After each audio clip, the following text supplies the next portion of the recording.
Dennis Prager here. Thanks for listening to the Daily Dennis Prager Podcast.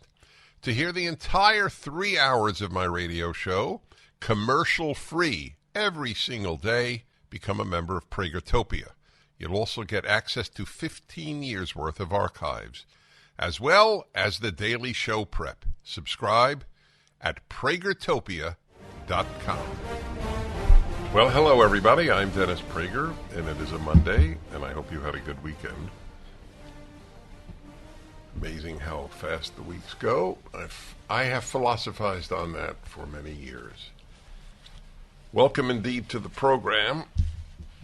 Yesterday was the 21st anniversary of 9/11.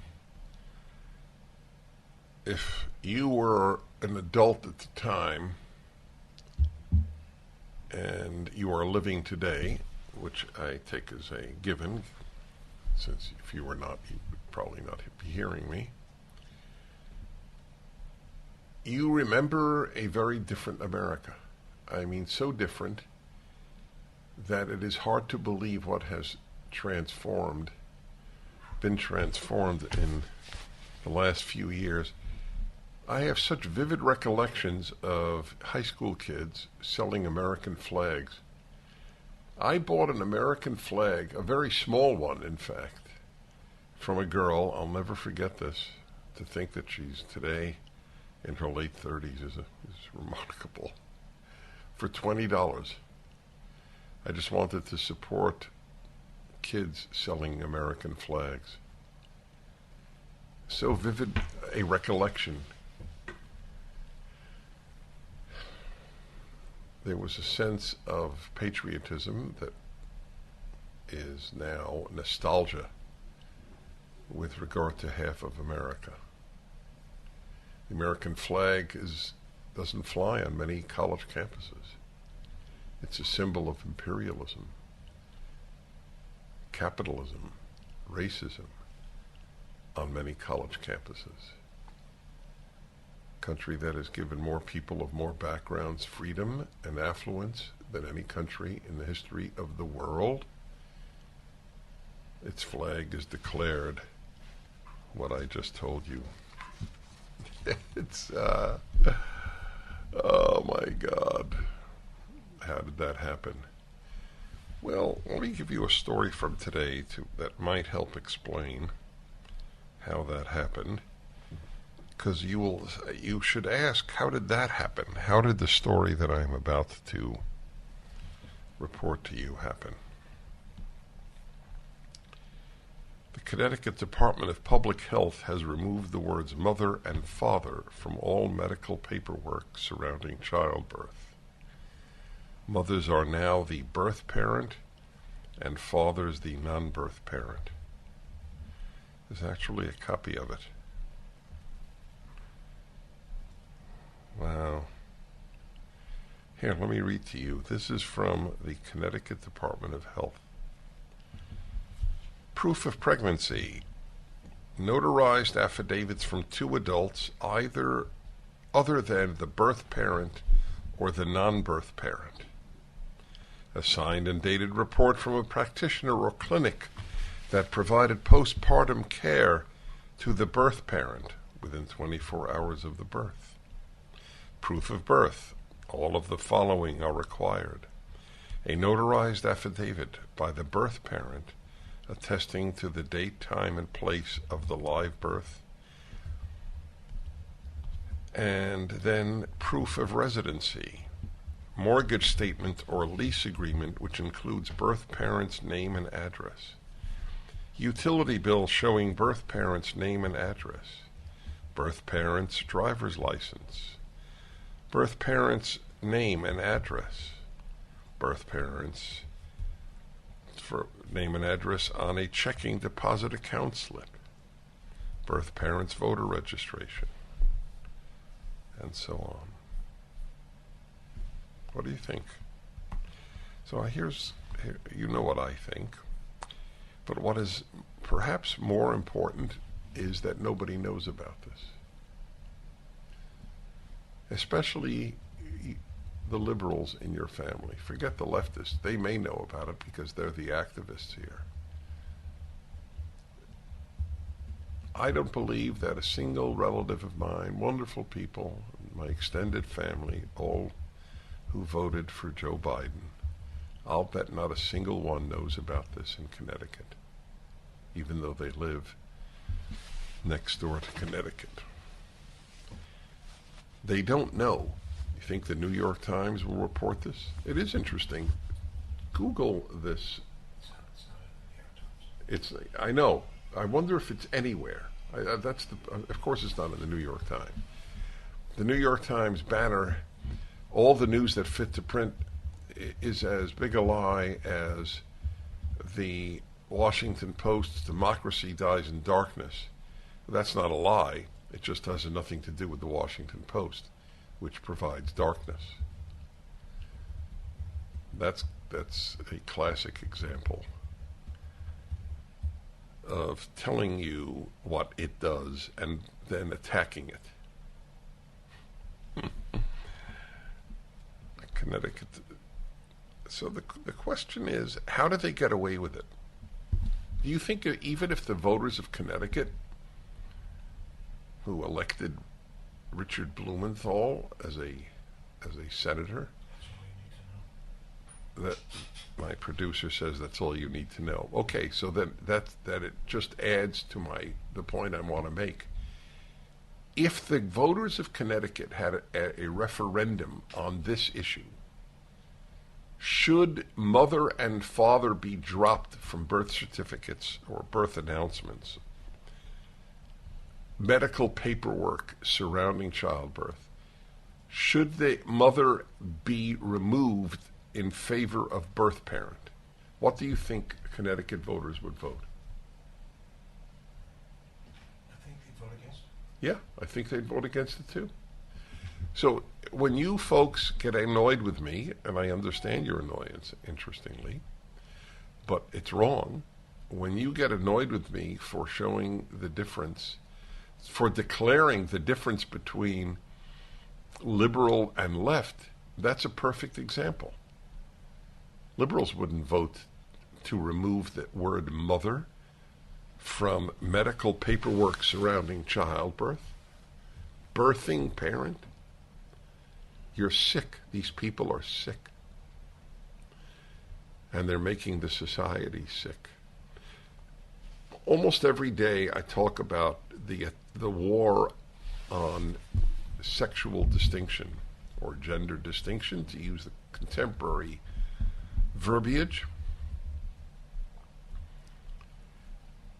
I first started talking about the war on differences in the 1980s. I wrote about it. It is in print. I knew we were headed to hell on earth, to a world of chaos. And indeed we are. It has been achieved. So you know what you wonder? What's next?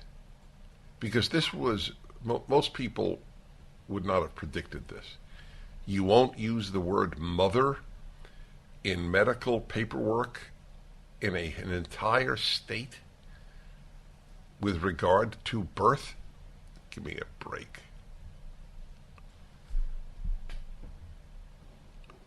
Well, other states will follow, undoubtedly. The Northeast is in trouble. The West Coast is in trouble. Karen Bass has a double-digit lead for mayor of Los Angeles. Do the people who vote for her care about Los Angeles?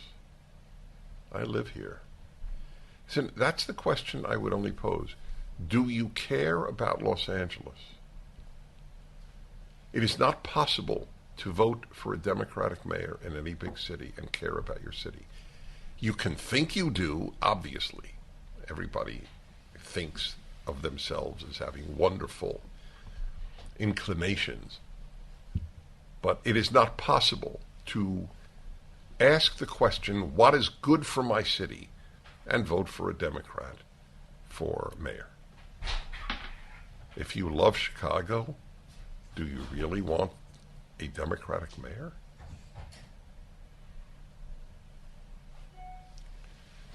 Country is committing suicide before our eyes. This wonderful, free, prosperous, humane, decent country.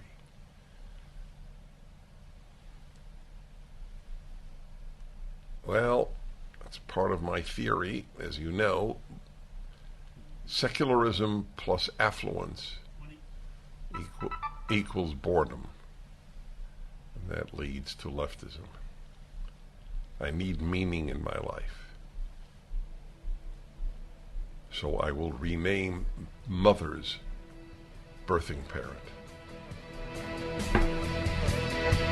The Fed is unstable. Interest rates could go up at any moment. If you're relocating and need to buy a new home or invest in real estate, get fully underwritten and approved with Andrew Del Rey and Todd Avakian at Sierra Pacific Mortgage before you make an offer. Their fast-track approval process will allow you to compete with cash offers, whether you're buying today, tomorrow, or a year from now. Even though housing prices are stabilizing or coming down, economic uncertainty, supply chain issues, and limited construction means the real estate market is limited and competitive. Go to andrewandtodd.com. That's andrewandtodd.com right now. Get fully approved today and have confidence so that when you're ready to buy, you'll have the money ready to go. Don't wait. Go to andrewandtodd.com. Lock in today's still historically low rates. Go to andrewandtodd.com. That's andrewandtodd.com.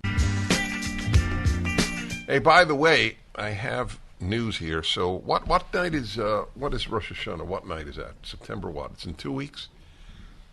So the Jewish high holy days, the holiest days of the Jewish calendar, are coming about. For the 15th year in a row, I am conducting major services once again, and it's been such a success that I continue it. Whether you're a Jew or not, and obviously Jews should know about this because so many synagogues have been taken over by the woke, and the experience is anti-religious, is actually an un-Jewish experience in many synagogues, as it is an un-Christian experience in many churches. So if you want to see it, it's being streamed live. Go to DennisPrager.com. Just go to my website and click on the banner to either attend in person and bring your kids. I promise they will find it fascinating. I explain everything. The whole thing is made truly meaningful. The music is sublime. It's quite remarkable stuff. Go to DennisPrager.com and click on the High Holy Days banner to either attend in person or have it streamed through Salem. Okay. I'm trying to bring you meaningful, uplifting stuff, folks. Use it. We need it badly. Really badly. It's ultimately a religious battle that is taking place. Even secular conservatives are acknowledging that that's what this is about. Hey, I'd like to tell you about some heroes, some doctors who have stepped up. Epoch Times reports a team of 9 experts from Harvard, Johns Hopkins, and other top universities has published research about the efficacy and safety of the COVID-19 vaccines and why mandating vaccines for college students is unethical. The thought that you would allow your young son or daughter to get vaccinated because college requires it. I understand the dilemma you face because you believe that college is going to add so much to your son or daughter's ultimate economic well-being. I understand that. But it's not worth it. If enough parents said we're not funding you sick colleges, they're sick anyway. This is truly unethical is an understatement. immoral. The 50-page study published by the Social Science Research Network analyzed CDC and industry-sponsored data on vaccine adverse events and concluded that mandates for COVID-19 boosters for young people may cause 18 to 98 actual serious adverse events for every COVID-19 infection-related hospitalization theoretically prevented. So the ratio is between 18 and 98. It's gigantic, obviously. I understand. They can't, they're honest enough to say we can't give you a precise number. But it is 18 to 98 more likely that your child will be hospitalized because of the vaccine than because of COVID. That's what they're saying. The paper is co-authored. Listen to who wrote this paper. For those of you who say follow the science, so how do you determine which scientist to follow? Well, I'll tell you this. If you knew about all the scientists who dissent, you'd really be in trouble. But you think this is reported in the New York Times? I would tell you if it is. I will check it. I doubt it. The paper is co-authored by Dr. Stefan Baral, an epidemiology professor at Johns Hopkins University, Surgeon Martin McCary. Martin McCary, we know him. Yeah, of course we know him. Yeah. MD, a professor at Johns Hopkins, known for his books exposing medical malfeasance, and Dr. Vinayak Prasad, a hematologist-oncologist, professor at the UCSF Department of Epidemiology. Wow. He's a professor at the University of California, San Francisco. Let's have him on just to give him a remote hug. Talk about lonely. He's the author of over 350 academic and peer-reviewed articles. Among this team is a high-profile international expert who authored this paper. Perhaps the most notable is Salman Keshavji, MD, PhD. He is director of the Harvard Medical School Center for Global Health Delivery and a professor at Harvard Medical School. The study points out that students at universities in America, Canada, and Mexico are being told they must have a third dose of the vaccines against COVID-19 or be disenrolled. They believe this is unethical. It is not worth your gambling with your child's health to obey these colleges. I'm sorry. The Dennis Prager Show. MyPillow is having their biggest sheet sale of the year. You all have helped build MyPillow into the amazing company that it is today. Now Mike Lindell, inventor and CEO, wants to give back exclusively to his listeners. The Percale and Giza Dream bedsheet sets are available in a variety of colors and sizes, and they're all on sale for as low as $29.98 with our listener promo code.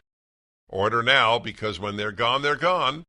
The Percale and Giza Dream sheets are breathable and have a cool, crisp feel. They come with a 10-year warranty and a 60-day money-back guarantee. Don't miss out on this incredible offer. There's a limited supply, so be sure to order now. Call 800-761-6302. Use the promo code Prager. Or go to MyPillow.com, click on the radio listener square, and use the promo code Prager. I'm Dennis Prager. The last call of the last hour, man asked me, man who obviously differed with me, that's why I took his call, and he said, do you believe that the last presidential election was honest? And I said, I don't know. And He thought that was worthy of mockery, which is fine. And it is an interesting question. The question is not what do I think, but what do I do? Have I in any way argued that we should not regard Joe Biden as President of the United States? No, I have not. It's a sort of totalitarian question wherein people judge you by what you think, not by what you do. It's a remarkable thing. If you don't think there was no cheating, you are dismissible. The Democrats have cheated in many elections, and they had reason to cheat. They had moral reason. They thought they were stopping a fascist. The number of Democrats who believe that Donald Trump is a fascist is in the tens of millions. He governed for 4 years. The country lost no freedoms. It's like it didn't happen. 4 years of his presidency didn't happen. You would think that there would be the practice of autocracy during the 4 years he was actually president, but it didn't happen. And I'm supposed to believe he's a fascist? But Joe Biden, who rules by decree, like mandates for vaccines, this man, and what is the latest? Oh yes, student debt. Yeah, you suckers who paid off your debt. Joe Biden and the Democrats have contempt for you. You idiot. Taught your kid to work hard and pay off a debt, or you paid off a debt.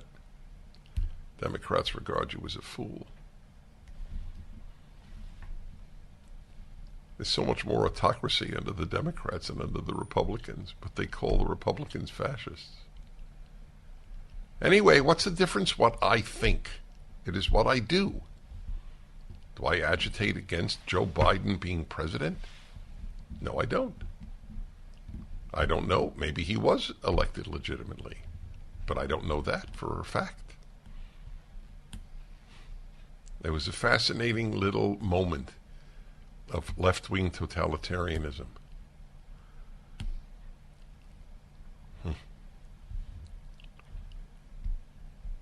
It happens in every sphere of life. Totalitarians want to control how you think, not only how you act.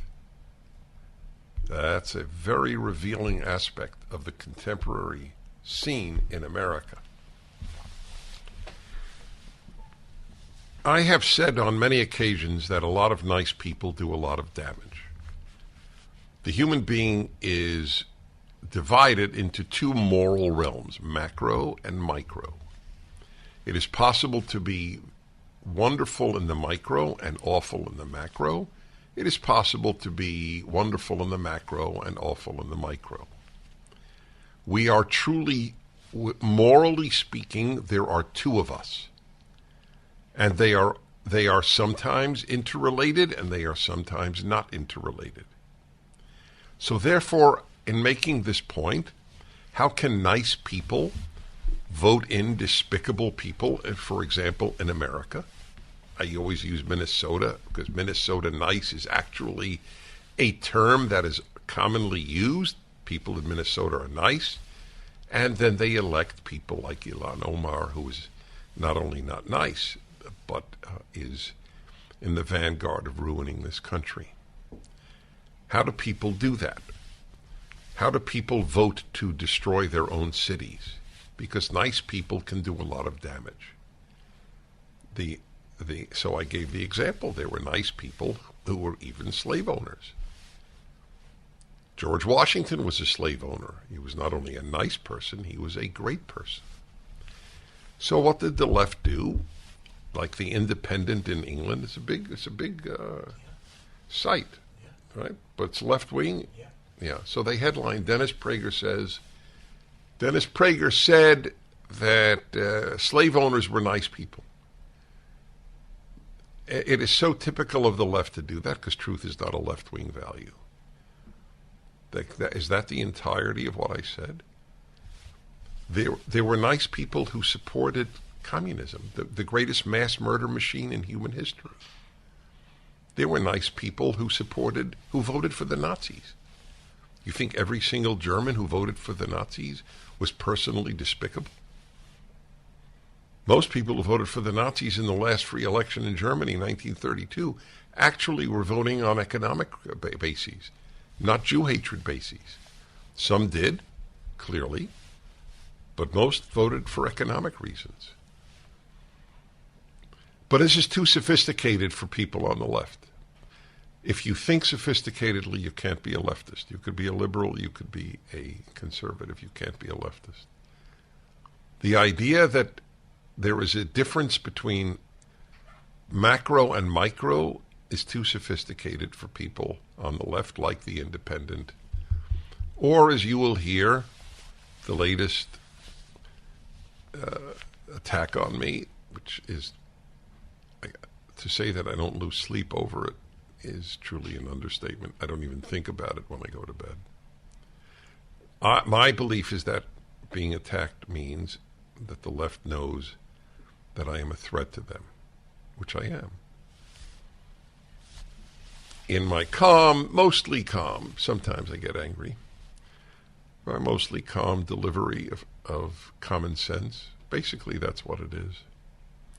Got to tell you a great story about the common sense. Then I'll play you the latest attack that I said that some slave owners were nice people, even though the system was vicious.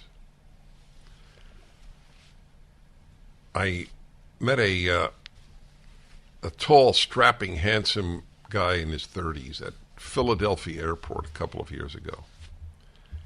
Walks over to me, says, I love your videos. And I detected a tiny accent. I said, where are you from? He said, Norway. I said, Norway? And you're a conservative? And he said, I don't know if I'm conservative. I just follow common sense and logic. It's all you need to do to become a conservative. The Dennis Prager Show.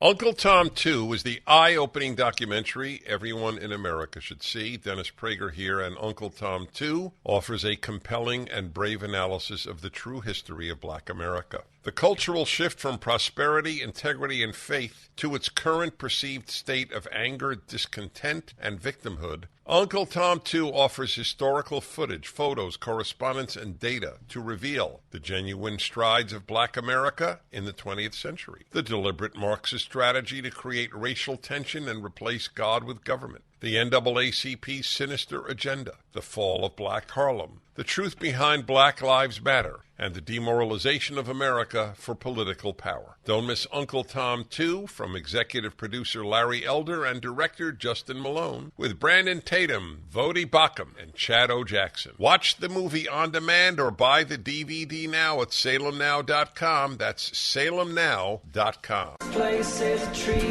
So it's too morally complex for people on the left to say that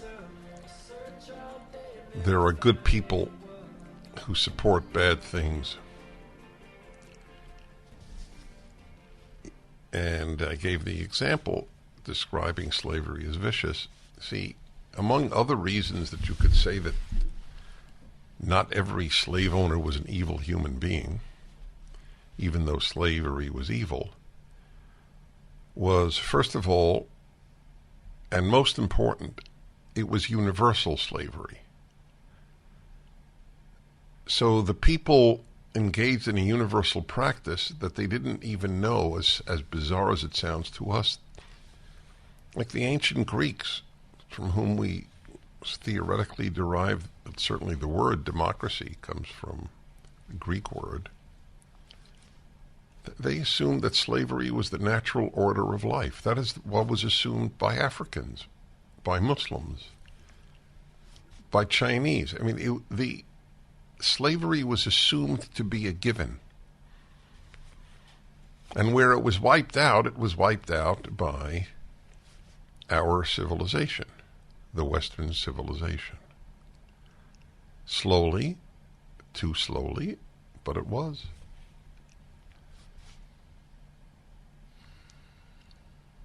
So I gave the example, as I have on many occasions, that you could support slavery and have been a nice person. just as people supported communism, and even some people voted for the Nazi Party who were personally nice people. What does nice mean? That you treat people with decency in your private life. You are loyal to friends. You help support your family. All of these are possible and still support bad, terrible ideas.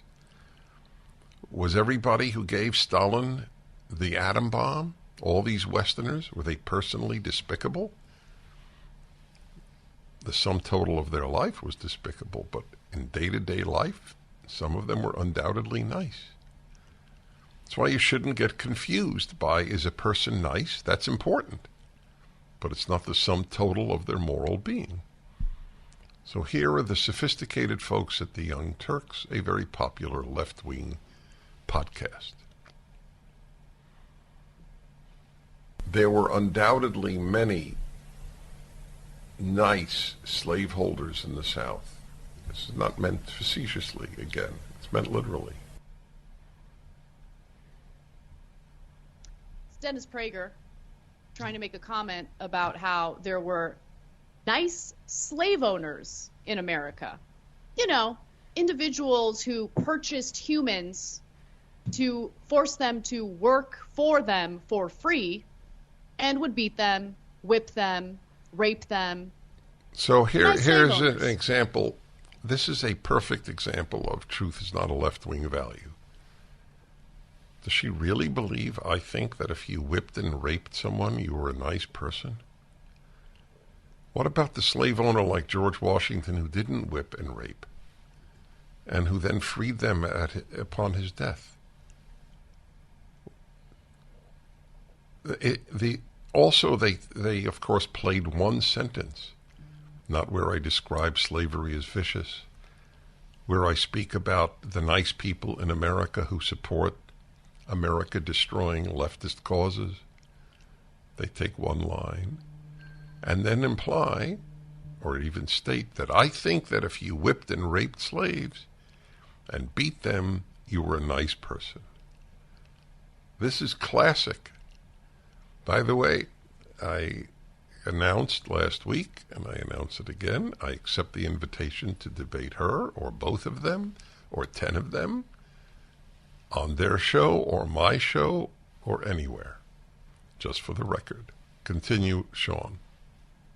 Now, what a great Christian Dennis Prager is. Why don't we hear more about these so-called nice So here's owners? an interesting thing. Of course, I'm Jewish, not Christian. I don't care if she calls me Christian. It shows you how little they know. I'm pretty well known as a Jew.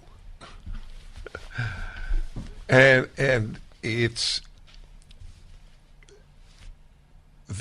they have this one line that was fed to them by some left-wing media service that monitors conservative shows, and they just go with it. They don't know anything about me. They don't know anything about what I stand for, all the good that I have done with my life. I do more good in a day than these people have done in their whole lives, reconciling parents with children, having people increase their happiness, bringing couples together through my male-female hour. It's really remarkable. We'll continue with them in a moment. Hi, everybody. Dennis Prager here. In fact, my column this week is going to be on the question of nice people doing damage. So I gave it as an example on a number of occasions that you could have been nice and supported slavery, as you could have been nice and supported communism, the greatest mass murder movement in the history of the world. Nice people do a lot of damage.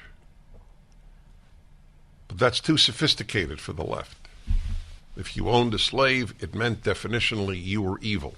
Slavery was evil, therefore you were evil. As I've often noted, what we're going to have is you and I will be assessed as evil in the future, because there might be a time when everyone is vegetarian and they will say all the people who ate meat supported an evil system and were evil. But anyway, let's go back to the Dennis Prager and Christians like him. If you had been invited to one of their homes, you would have been treated beautifully. But they supported a vicious system.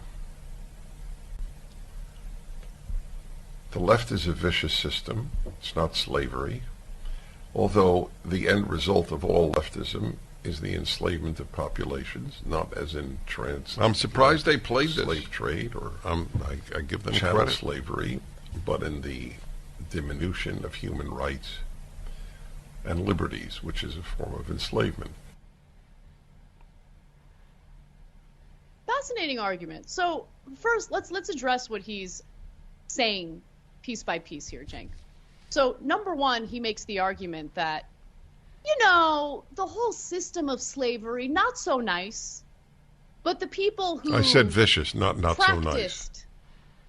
That practice what was required of that system in terms of I having didn't say slaves. the people. I said some Those people. Those people themselves, even though they believed in that system, used that system to their advantage, they're not bad people. Some were terrible. They just, treated human beings as property and were vicious to those human beings. Okay, but see, they make this stuff up. They make this stuff up. The woman lies with the ease that all leftists lie. Truth is not a left-wing value. I can't thank Young Turks enough for supplying me with this evidence. I mean it sincerely. It's not a cute comment. Thank you. I hope you analyze every one of my shows.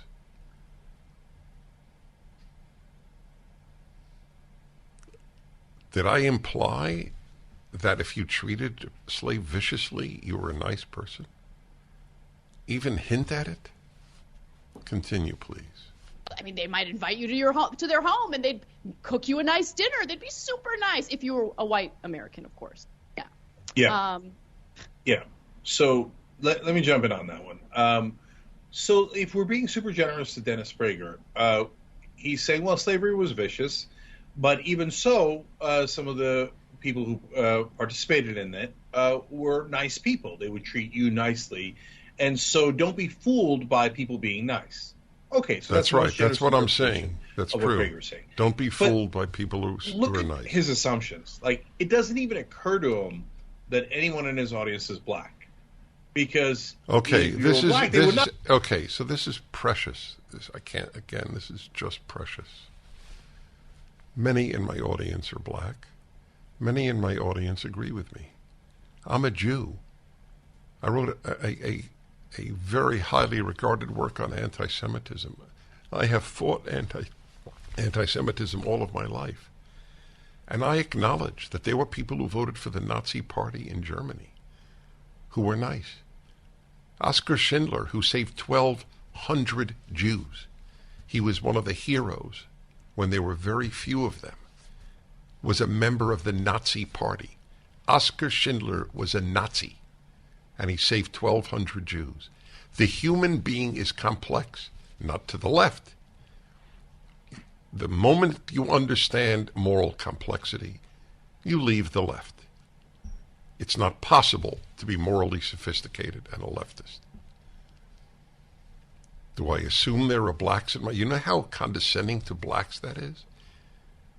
Blacks cannot hear anything that is morally complex. Oh my God, it's mind-blowing. It's such... The contempt for blacks on the left is so deep. The only systemic racism in this country is from the left. Continue, please. I thank you for this. They might have treated you nicely. They might have literally taken you out into the back and whipped you or raped you instantly. That would not have been a very nice way to treat you, right? That's right. But I'm not talking about that. Well, I mean, it would have been nice to me. No, good enough. It's not what good I enough, right? So that is among the problems here. I'm going to get back to his comments on the left and how it's like slavery later, because I think that's really important. It is. But I wanted to make one more, just one quick correction. Prager is Jewish, by the way. He's not Christian. And you would be surprised by that because he kisses Christian 24/7. Okay, hold on. So Sean is super sensitive. I would have played it. You can use the word for donkey that is also used for the human behind. It is not on the list of 7 words you can't say, but Sean is hypersensitive on this. What am I going to do? I respect him. Because it would have been more powerful for you to hear what he said. I kiss Christians' behinds. But he used the synonym for donkey. He's not the first leftist to say with great anger, I'm a Christian lover. This is even worse. I kiss Christians' behinds. This is priceless. I forgot about this. Yep. I'm a Jew who kisses Christians' behinds. Because I happen to think that without a strong Christianity, the country is dead. That makes me a behind kisser, a butt kisser. That's fascinating. The low level of moral discourse on the left is so important for you to realize. These people are a service to the cause of conservatism. You are on a clear day. All right, it's been a pleasure. Maybe we'll play a little more later, but it's the final segment of this hour. It's called the Young Turks, very popular left-wing podcast. Again, I accept the invitation. I made it first. I happily accept an invitation to go on their show, and they come on my show, one or the other, or both. But you see the honesty with which they deal with thought that they differ with. Moral complexity is unknown on the left, nor intellectual honesty. But that was a great moment. He called me a Christian bleep licker. Kisser. Sorry, kisser. Thank you.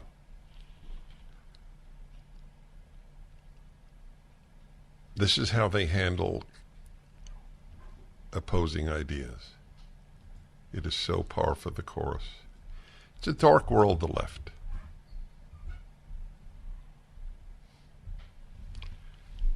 All right, let me take some calls here. Ray in Livermore, California, hello.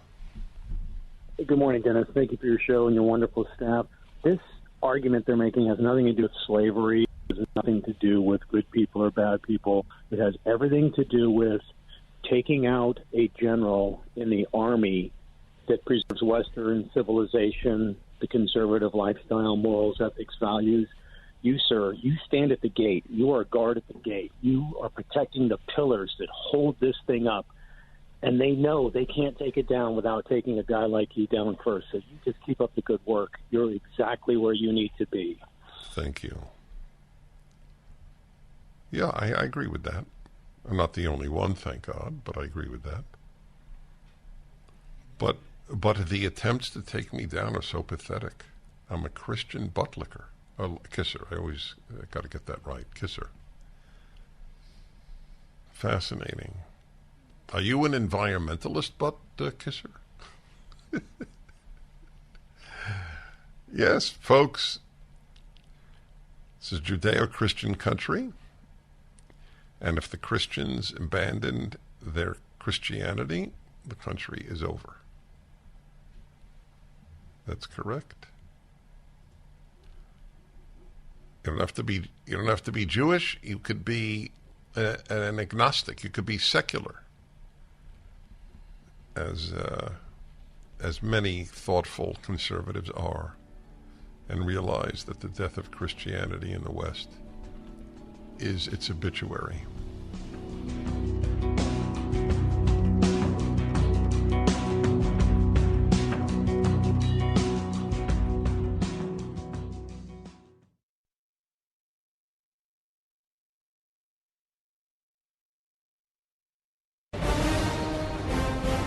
Hi, everybody. I'm Dennis Prager. Last hour, I played for you this terrific PragerU video on the English Empire and how much good it did without denying any bad stuff that was done. To be morally clear in life, you have to ask the net effect of everything, including your own life. Everybody has made mistakes, has sinned, has, whatever term you wish to use, has probably even done some bad things. I don't mean evil, but bad. So in life, you assess yourself, others, institutions, countries, civilizations by their net effect. Was it positive or negative? The net effect of the United States has been overwhelmingly positive. Of course it had bad aspects. It's composed of humans. How could anything be composed of humans and not do bad?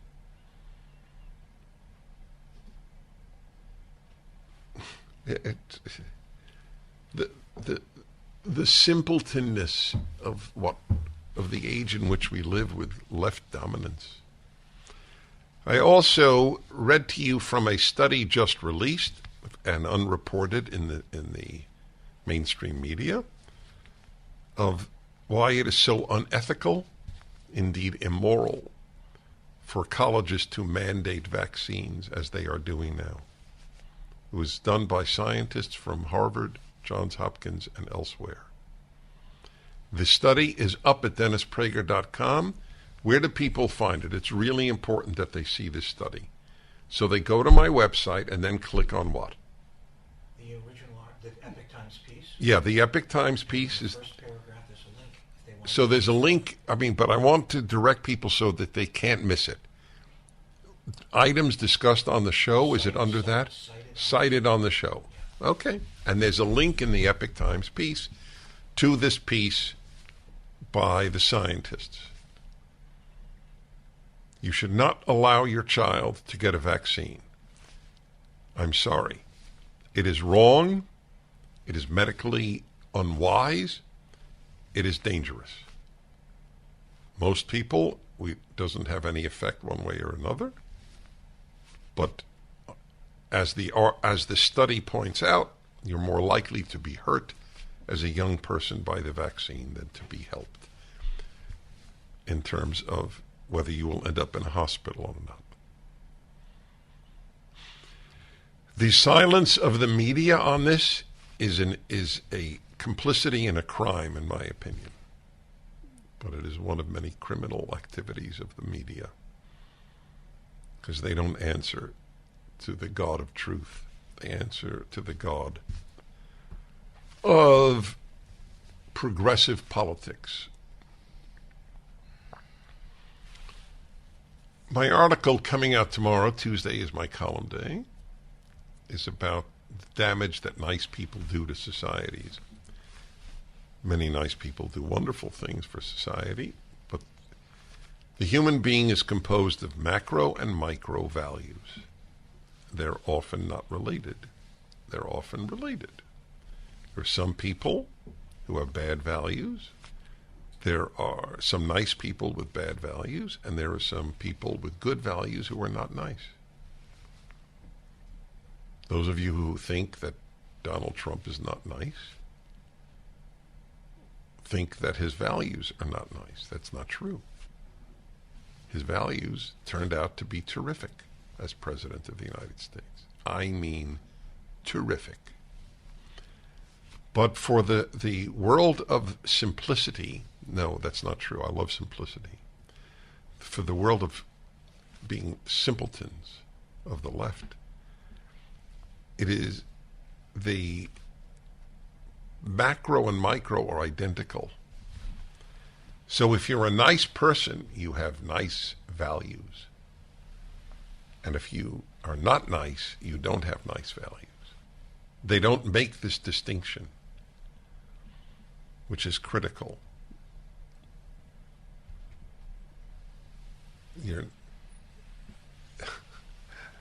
Oh God, I feel like I'm saying things that I must have known in 8th grade, because I studied religion. So the people doing me this program a great service, the Young Turks. And the Independent in England and others reporting, Dennis Prager says they were nice slave owners, which is true. But it's misleading, because I called the system vicious. I was making a point, as I would with communists. They were nice people who supported communism. They were nice people, believe it or not, in Germany who voted for Hitler. That's right. It's just a fact. I know it's too complex for people on the left, because as soon as they enter complexity, they leave the left. But it's true. Oskar Schindler was a Nazi, a good standing member of the Nazi Party, saved 1,200 Jews. Okay, was he a nice guy? Apparently so. Life is complex. This bothers the left. Yes, sex is binary. Sorry.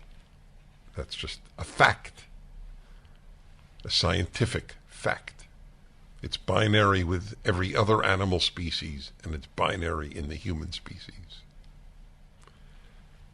The last thing I played for you from this attack on me at this popular left-wing podcast was that I am a Christian butt kisser. They didn't use the word bust, but they used the word that Sean doesn't want me to use, and I don't know why. Why? What's wrong with it, Sean? What if I say it as a donkey? Okay, so no, not donkey. If I say ass as donkey, you didn't dump that. So I get it. Okay, fine. Anyway, this is what they describe me as. First, it's a duo. She called me a Christian. He corrected her. He's Jewish, Dennis Prager. But he's a Christian butt kisser. You know the contempt for Christians that they must have? Is so deep. For good reason. The only major institution standing in the way of the left, the only institution of millions is Christianity. And half of Christianity has gone the way of the left, just as with Judaism. To have a Jew who thinks what I just said is true, that Christianity is the last barrier to the left-wing destruction of this civilization, I must be a butt licker. Butt kisser, sorry, yeah. So we continue. So, and that's where his audience is. So he's like, "Oh, Christian right is awesome, and just please include me, please include me." I mean, later when Armageddon happens and you murder all the Jews, it's okay, it's okay. Okay, that was precious. That was worth everything. So, all my Christian listeners, this is how the left thinks of you. Armageddon comes and you will murder all the Jews. What about Hindus and atheists? Also get murdered? You'll murder them. What book of the New Testament has he read? His ignorance of Christianity. I think I know more about Shintoism than he knows about Christianity. And I admit I don't know much about Shintoism. I tell you, I always think, that it was worth playing it just for that. And then the next one.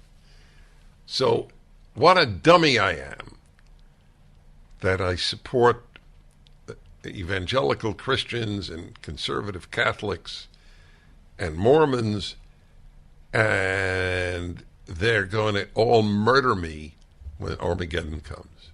Okay, continue. I actually didn't know that because of all the kissing he does to Christians. That's pretty surprising. But, I can kind of understand why Prager, based on, first of all, the lack of logic, but also it seems like he's sedated. And that makes me understand why he would run away from all the leftists who have challenged him to a debate, myself included, by the way. See, they lie. Before this was broadcast, I said, I invited her on a debate on the previous broadcast she made.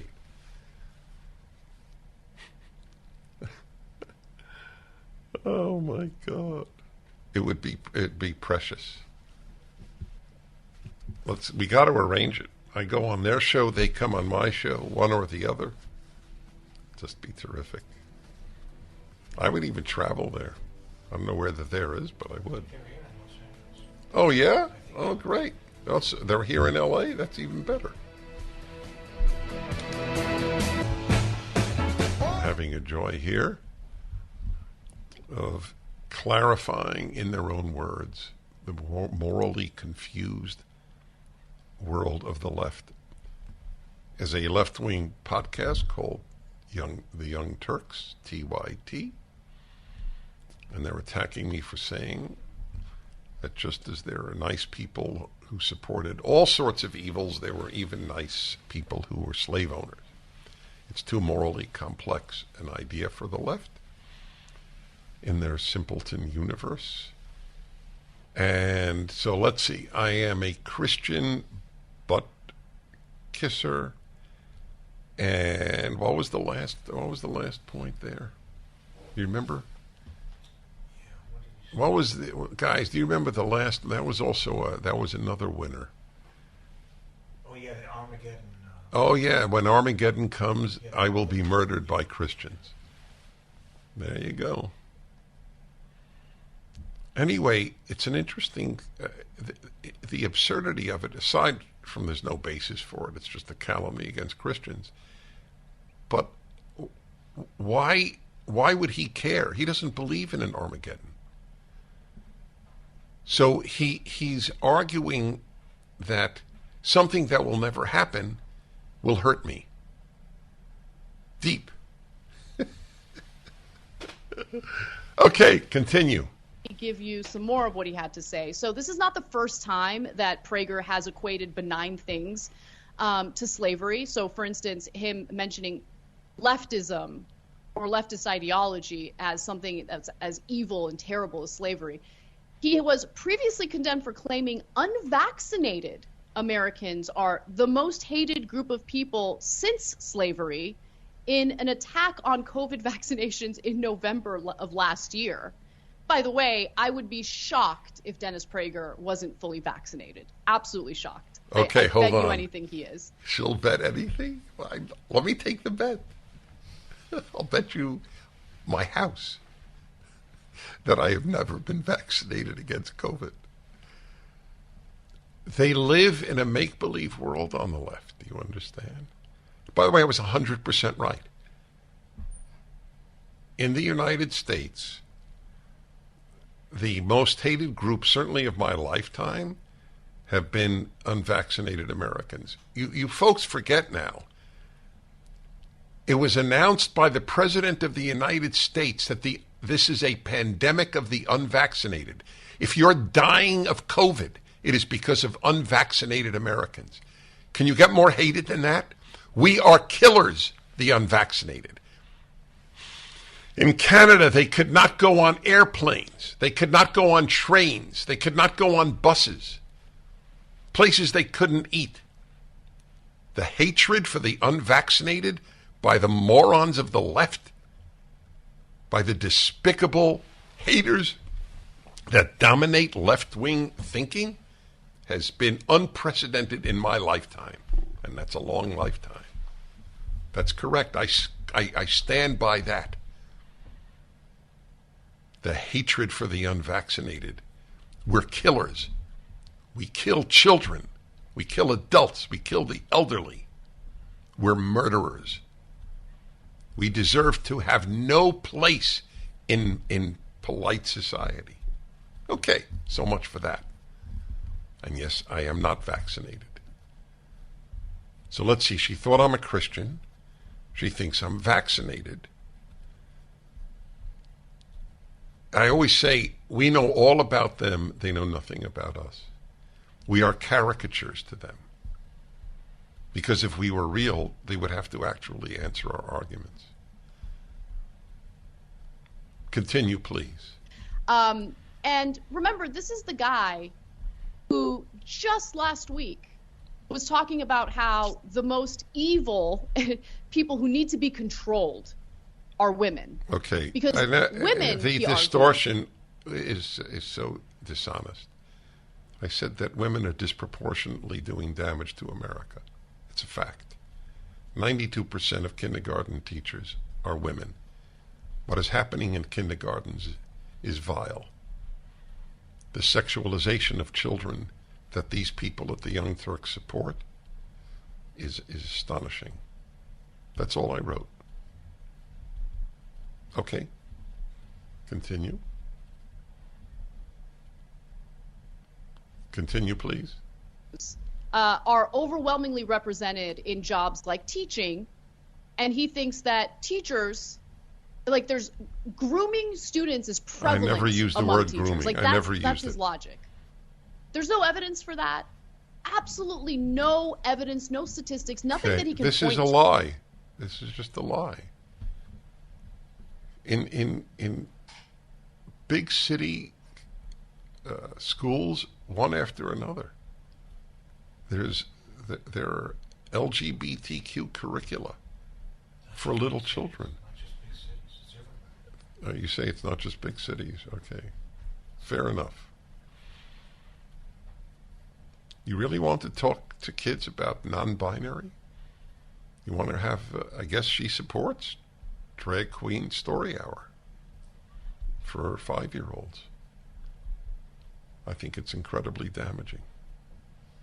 And yes, you want a statistic? 92% of kindergarten teachers are female. What other statistic would you like? Continue, please. To prove that. But his whole mission in life is to go around defaming all sorts of innocent people because he's terrified of women for some reason, probably because women are terrified of him. I'm terrified of the left. Women are terrified of me. Okay, I love that. I love these things. Women are terrified of me. Not left-wing women can't stand me, and left-wing men can't stand me. It has nothing to do with sex. But it's fine. Well, it's to her credit then. If she'll debate me and she's terrified of me, it's really good. Are we almost done? Or we run out of time? Yes. We continue on the Dennis Prager Show. The Dennis Prager Show. Hi, everybody. Dennis Prager. I'll continue later or tomorrow with the finale of the Young Turks and me. Still hoping we'll debate. I'm very up for it. I just want to tell some of my callers that, like James and William, I want to take you about the airlines and mandates on the vaccine. Again, folks, the study is up of the professors at Harvard, at Johns Hopkins, and elsewhere on how you should not vaccinate young people. Completely ignored by the mainstream media, which lie by omission as much as by commission. I have a guest now. The mainstream Judaism, mainstream Protestantism, and Catholicism have been taken over by the left, and so fewer and fewer people attend those churches and synagogues because they don't have a message that is uplifting or consonant with their religion. It's just that sad. Leftism and Judaism are antithetical. Leftism and Christianity are antithetical. Leftism and goodness are antithetical. So on occasion, I bring to your attention pastors. I don't think I've done it with priests yet. I should. And now a rabbi who is a Reform rabbi. Judaism has 3 major denominations: Reform, Conservative, Orthodox. The Orthodox are the equivalent in terms of their space in the religion to evangelical Christians. They would be the right wing of Judaism, the non-mainstream, if you will, the non-liberal denominations. And I'll give you one example of what has happened in Reform Judaism. It's probably happened in conservative as well. because they're almost identical. And there is a major synagogue that I know of. Someone sent me a letter from the rabbi, one of the biggest Reform synagogues in America. And he signed the letter, which had nothing to do with the issue, with his preferred pronouns. The Torah tells us that God made the human being, the Bible, the Torah, the first 5 books, the Torah. Male and female, he created them. And that a man shall, it's a law in the Torah, a man shall not wear women's clothing. So if you take the Torah seriously, you can't be in the non-binary school. But Reform and Conservative Judaism, for the most part, have become believers in that. Here is a Reform rabbi that I have become aware of in Springfield, Ohio, between Columbus and Dayton, Rabbi Cary Kozberg, a rare Reform rabbi, Temple Shalom in Springfield, Ohio. Rabbi Kozberg, in a nutshell, what has happened to your movement in Judaism? In a nutshell, it's gone way to the left, which is, Dennis, why I refer to myself as a recovering Reform rabbi. I was ordained at HUC-JIR in Cincinnati. Hebrew Union College, Jewish Institute of Religion. Union College, right. One of my professors, Rabbi Jacob Petakovsky, was on the traditional side, but one of the things that I learned when I was in seminary was that Judaism, Reform Judaism, was a big tent. And I had classmates who leaned to the left, to the more classical Reform, and I had classmates, which included myself, that leaned more toward the tradition, and trying to understand Reform Judaism in tension between being committed to traditional practices and to personal autonomy. And we were all welcome there. I think today the movement has moved from being a big tent to being what I call a bunker of concrete progressivism. There is really very little room for dissenting opinions, particularly if they are politically conservative. I have friends who on rabbinic chats have been ostracized, canceled, put into excommunication, if you will, and particularly around political issues that touch on what Reform Jewish teaching now is. Do you have any kindred spirits in the Reform movement? A few. I can probably count them on 5 fingers. Unfortunately, I have classmates who, in conversation with me, have basically told me they no longer want to be friends with me. They don't really want to debate me or even discuss things. And as you well know, when people on that side of the aisle begin to disagree with you, they won't really debate you. They'll just start name calling. I want to hear what you're called in a moment. Rabbi Cary Kozberg in Ohio, a conservative Reform rabbi, one of the only ones in the country. Hi, everybody. Dennis Prager here. I like to bring to your attention Christian pastors, Catholic priests, rabbis who are on the traditional side and battling within their movement. So if I had a conservative, let's say Episcopalian on, I would be delighted to speak to him or her. I have a rare catch here. A Reform rabbi who is traditional and conservative, and he says he can count the number of colleagues who agree with him on the fingers of one hand. Rabbi Cary Kozberg, Temple Shalom, Springfield, Ohio. So you say you've lost a lot of your friends, like fellow rabbis you graduated with from Hebrew Union College where you were ordained. And what do they think has happened to you? Well, it's interesting you should ask that, because when I started at the college, Dennis, I was already very traditional. I wore my head cover was all the time. I kept kosher. I kept a fairly traditional Shabbat. I wore, the talit katan, the traditional garment with the 4 fringes. And one of the professors at the time actually asked me if I had ever read the Philip Roth story, Eli the Fanatic. So he was poking fun at me at the time. So my colleagues and my classmates always knew I was on the traditional side. I think when the political issues started, they weren't really surprised, but they were concerned that I wasn't following the usual trend to stay on the left and the liberal and now the more progressive side of the movement. Do you have an idea, is there cognitive dissonance among your colleagues, which you may not know because you may not be in touch with many, but to the extent that you know of your movement in Judaism, the progressives outside of Judaism are anti-Israel. Does this bother the average Reform rabbi?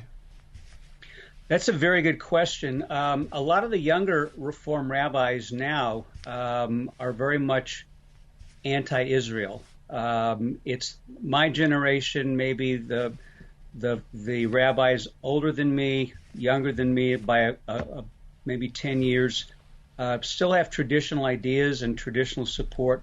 But you have to remember, a lot of the younger rabbis were born after 1973. They don't really know about the Six-Day War. They didn't live through the Yom Kippur War. All they know is Israel has always been oppressing, so to speak, the Palestinians. And so you have a lot of rabbis now who are members of J Street, Truah, and all of these organizations that tend to side with Israel's enemies. And unfortunately, that's not an insignificant number from what I understand. And that's in the Reform movement, the conservative movement, the Reconstructionist movement. Well, I learned that you watch my synagogue in L.A. on Zoom each Shabbat. Is that correct? I do. I try to, yes, indeed. Mm-hmm. After it's 3 hours difference, so when I come home from where I go to shul, and I go to shul at Chabad, here on Saturday morning, where I'm the guard at the door also, and I come home and I tune into you, and it's always tremendously edifying and uplifting because there's real Torah being spoken. You got to visit us one day in person. I plan to do that. We'll let you guard the door. with pleasure. Would you like anybody to read anything you've written or go to a website? It's I appreciate that. Oh, it's up at DennisPrager.com, I'm told. But go ahead, yeah. Okay, well, my issue with the Reform movement is in an online magazine called The White Rose. It was part of a symposium on challenging Jewish leadership, which is an organization started by Charles Jacobs and Avi Goldwasser. The title of my article is The Reform Movement Left Me.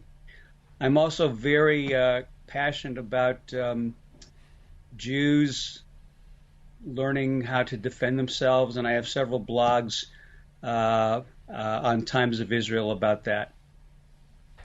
Wonderful. It's all up again at DennisPrager.com. It's an honor to meet you, Rabbi Kozberg. Appreciate it very much. Thank you. I'm wishing you a Happy New Year. Well, same to you. Thank you.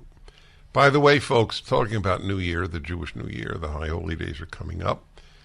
I have been conducting very, I think, beautiful and meaningful services, Rosh Hashanah, Yom Kippur, for the last 15 years. If you'd like to come, or if you would like to stream it, Salem is streaming it again this year. If you'd like to come in person, all of that is up at DennisPrager.com. There is a link to tickets.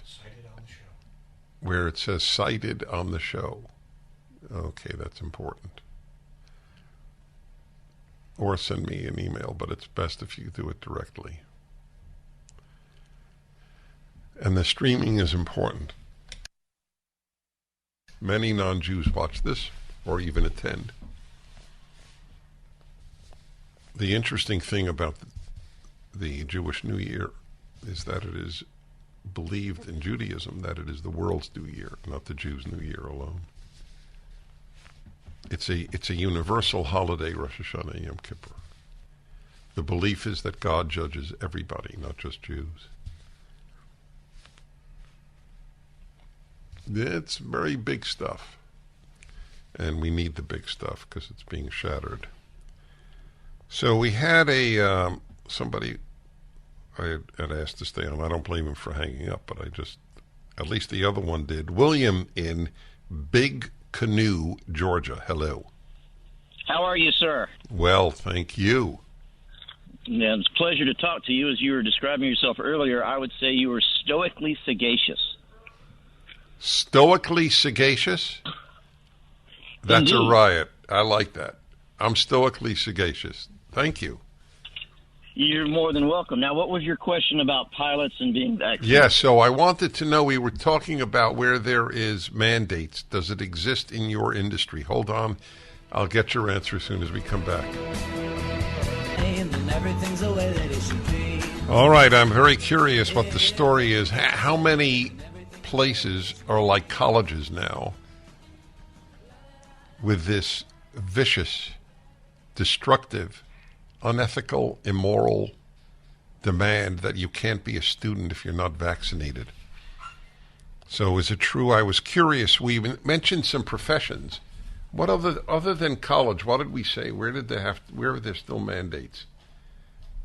Didn't we say something? Military. Oh, the military, yeah. So we were curious about airlines. So go on. Are you a pilot? Yes, I am, for one of the major airlines in the Atlanta area. Great. I hope I board one of your planes. I do, too. You'll have to fly internationally because the plane I fly is strictly international at this time. Okay. So what's the story? Are you required to be vaccinated to be a pilot now? During the height of the restrictions, we were not required to be vaccinated. The company did require an additional medical payment from each individual who was not vaccinated. Certain destinations would not allow us in country, and other destinations would quarantine us to our hotel rooms. Wow. What is the story today? The story today is I, my wife Cecilia, and our daughter are unvaccinated. Our 4 sons are vaccinated. So in my personnel file, it shows that I'm unvaccinated. And there are certain countries that they will not schedule me to fly into. Such as Canada. Oh, that's right. I still can't get into Canada. The young Turk woman would bet anything that I'm vaccinated. She would lose that bet. She would.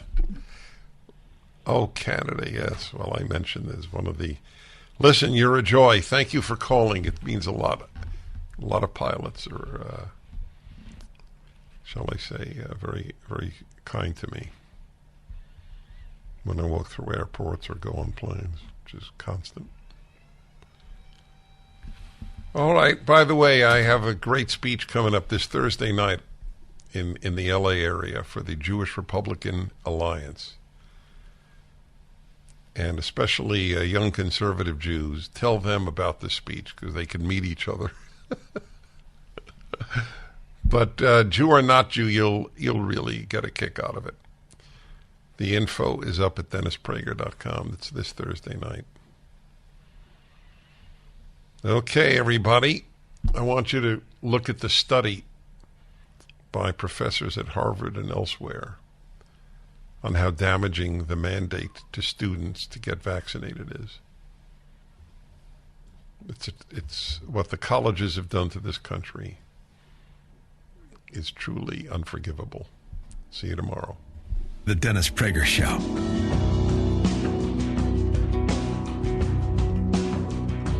Dennis Prager here. Thanks for listening to the Daily Dennis Prager Podcast. To hear the entire 3 hours of my radio show, commercial-free, every single day, become a member of Pragertopia. You'll also get access to 15 years' worth of archives, as well as the daily show prep. Subscribe at pragertopia.com.